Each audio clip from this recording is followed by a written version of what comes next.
Hi, Aquarius. My name is Darlene Dotson, and this is your Destiny of Truth for May of 2021. Well, Aquarius, we have Neptune in your second house, and you're either looking at the illusions that you may have about the things that you value in life, or your finances, or, you're getting creative to be more prosperous with your finances. Now, Jupiter and Saturn is in Aquarius in your first house. And pretty much, Saturn has been restricting you in some way in your life, and that's going to be very personal, because it is your first house, but he's restricting you in an area that you want to move forward. Then at the beginning of the month, we have Mercury and Venus in your fourth house in Taurus. So you have been communicating a lot from your home, with the people that you love, or you've been communicating a lot in order to make money from home. But that first week it moves in to your fifth house. So you're going to be communicating a lot more with your children, or in a way that makes you happy and joyful, or in your dating life, or creatively. And it's going to be something that you love, because Venus has also moved there in Gemini, and it might be in more than one area. Then we have got Pluto in the 12th house, and that's in Capricorn for you. And you have been, the 12th house is our psyche, and it's the most personal parts of us. And you've been stripping away behaviors that no longer serve you. You've been stripping away what, you've been conditioned to believe, which is always a good thing when we break conditioning powers. Then on the 11th, we have the new moon in Taurus, and for you, that's your fourth house. Now, here you have a new beginning with home and family, okay? And that's a good thing, because you want to feel more stable and secure. And, I'm just going to say this, Uranus is also in Taurus. And Uranus in Taurus is made you feel all over the place, up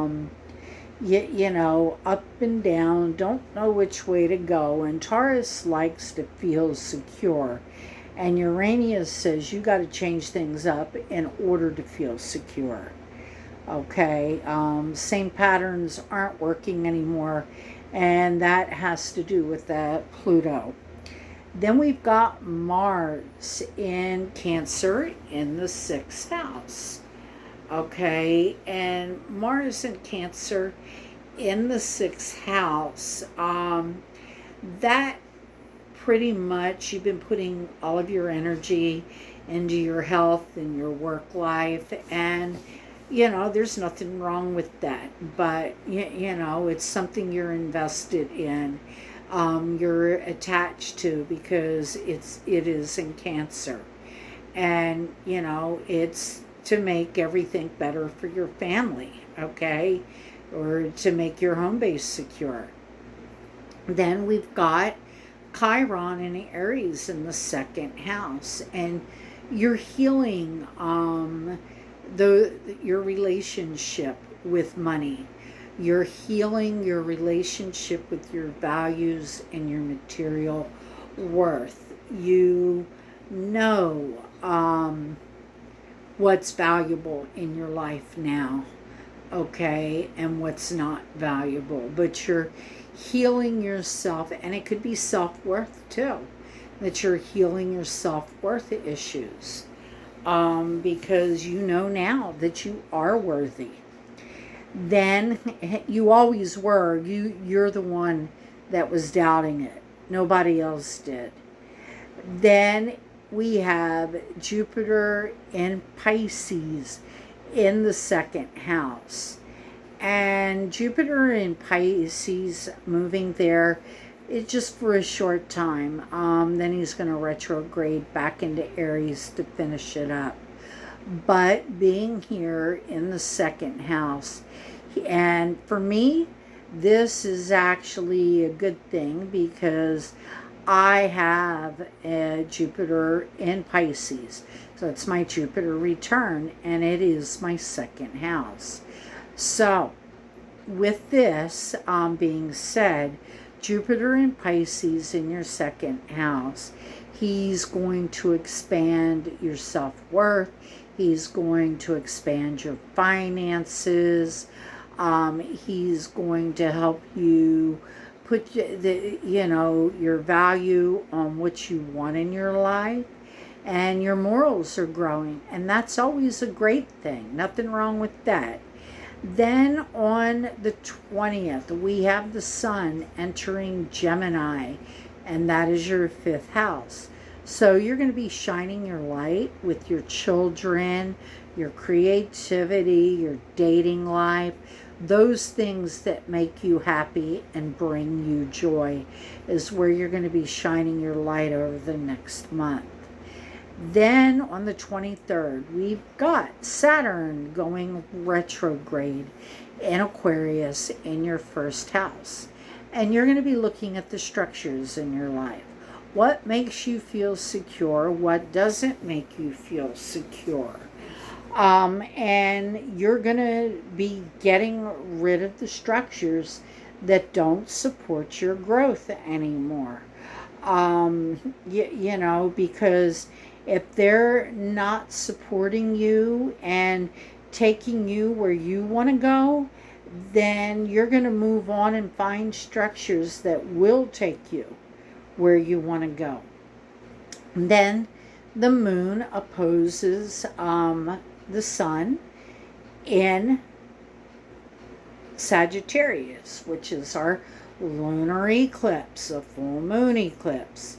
And this is in your 11th house. And it's an ending within a group that you belong to with a hope, a dream, a wish. And Aquarius, and I'll tell you this, if you've been unemployed for a while, maybe you're going back to, a group endeavor. It's showing you the truth. It's showing you, where the path you need to take. Because if you know a Sagittariuses can either over-exaggerate everything, or they're the truth seeker. And if you're seeking the truth, then you know what path to take. And I don't view full moons as a bad thing. I view them as you have become consciously aware of an issue that's happening. So an ending has to happen in order for you to move forward and become aware, okay?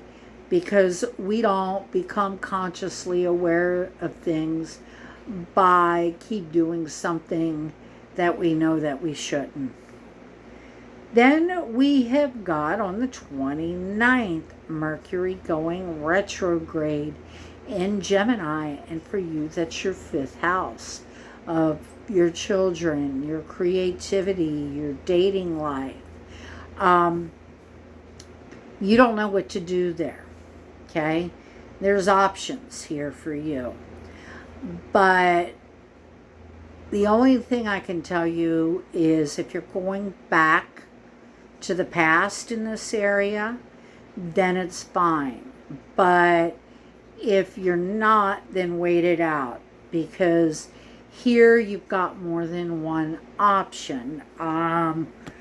But you better choose wisely, because when it leaves Gemini and goes on that next sign after that, which is Cancer, Cancer's a little bit more, I want the home, I want the family. And if you don't choose wisely and try to play everybody, you're gonna lose them all. So just know.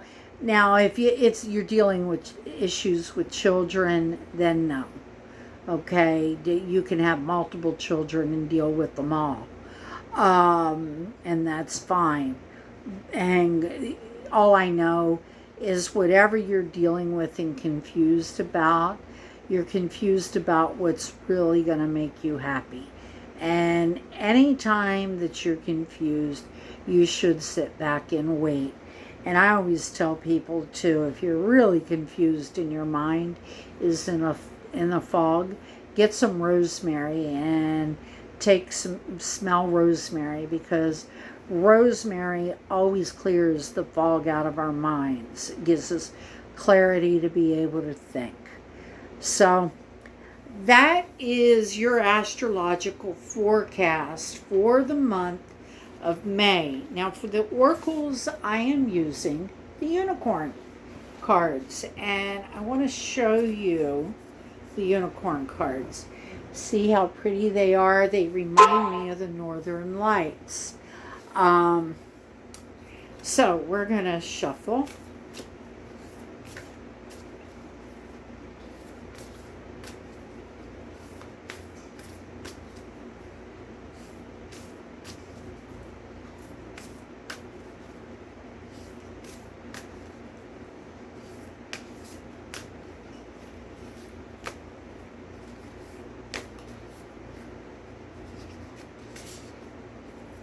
Oh, Aquarius. Anger. You have a lot of anger, and that is, Pluto in the 12th. Yeah, definitely getting rid of all of that. It has to do with your psyche.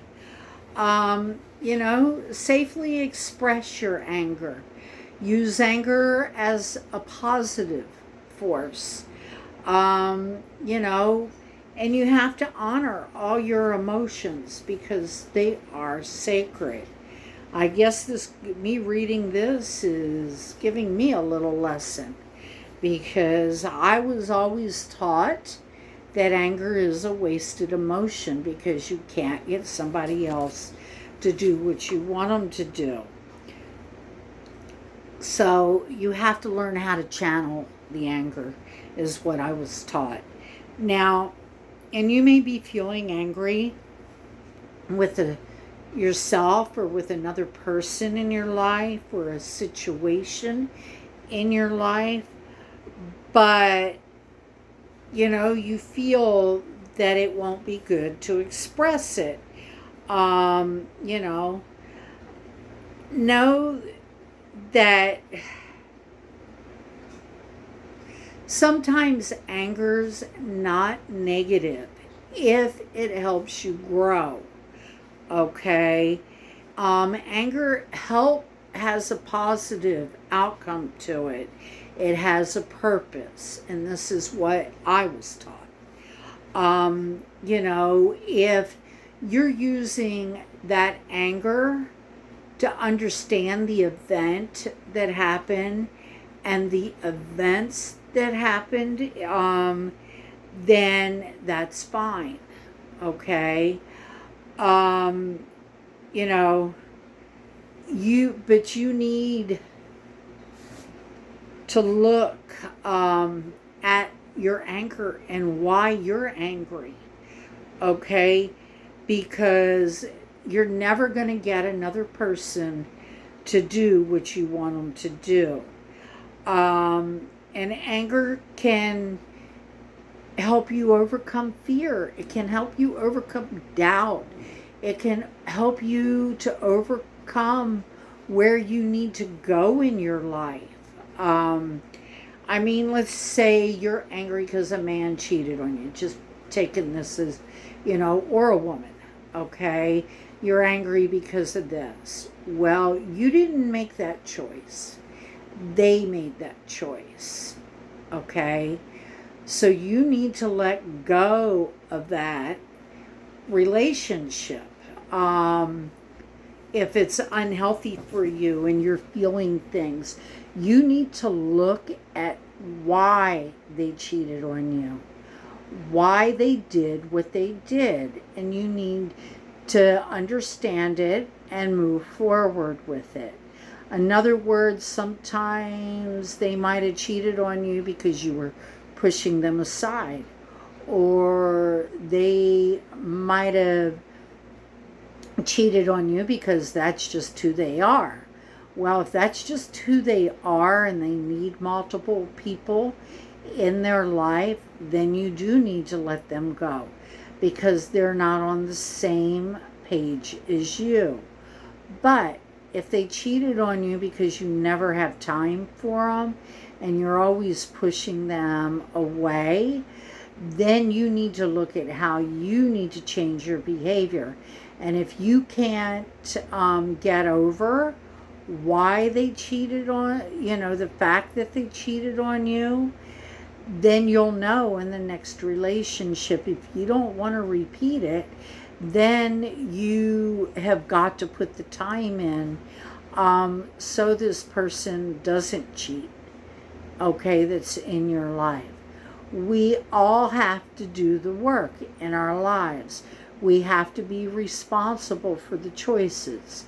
No, it wasn't your fault that they cheated on you, okay? But they made the choice to do it because they felt lonely. This is what you have to look at. And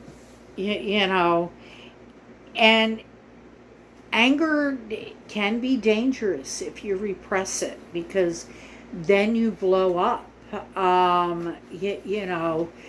So you just have to learn how to express it in a way that is healthy for you. I mean, and look at it like this too, going back to the cheating. Say you've always cheated on your lovers, okay, and now you have a person that cheated on you. That could be karma too, coming back. So you have to look at the full understanding of everything, okay? You can't look at just one thing. And another thing you have to look with Pluto being in the 12th house, you've been conditioned, and that's the deepest part of yourself, and you have to strip away those conditionings and those behaviors. You have to heal the values that you were taught because you're realizing that the values you were taught aren't the right values, okay? These are values that, they may have lived by, but they didn't get them anywhere. It just caused a lot of issues. So, if you want to stop repeating cycles that have been happening in your family, then you've got to change you and the way that you react to it. Well, that is your forecast for the month of May. So, know that I love you, Aquarius, and know that I'll see you in June. And may there be many blessings ahead for you. Have a good one. Bye.